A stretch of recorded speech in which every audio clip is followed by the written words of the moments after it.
T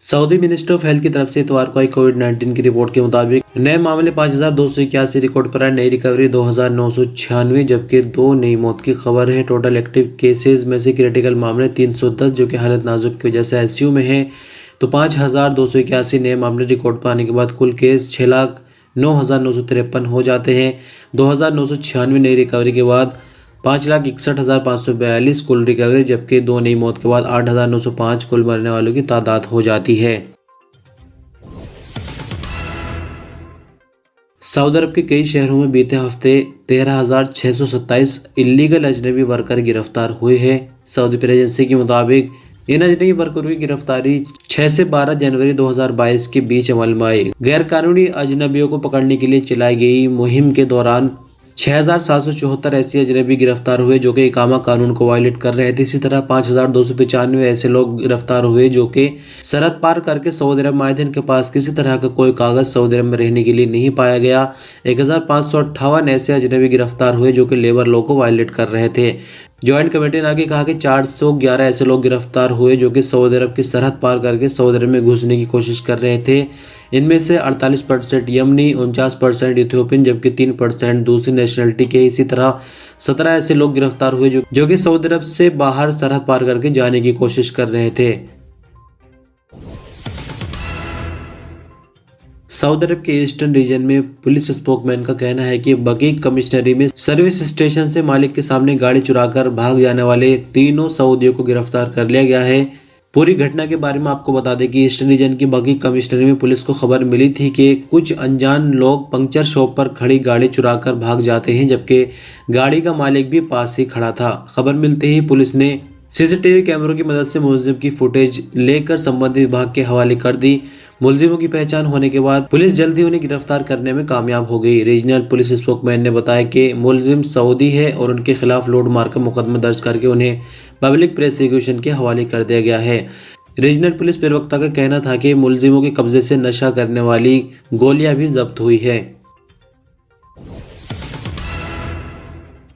Saudi अरब के हसीन reason में पुलिस स्पोकमैन का कहना है कि बॉर्डर लॉक को वायलेट करके सऊदी अरब में घुसने वाले 17 अजनबियों को हिरासत में लिया गया। सऊदी प्रेस एजेंसी के मुताबिक रीजनल पुलिस प्रवक्ता ने आगे कहा कि घुसपैठियों को ट्रांसपोर्ट की सुविधा देने के इल्जाम में एक सऊदी को भी गिरफ्तार किया गया।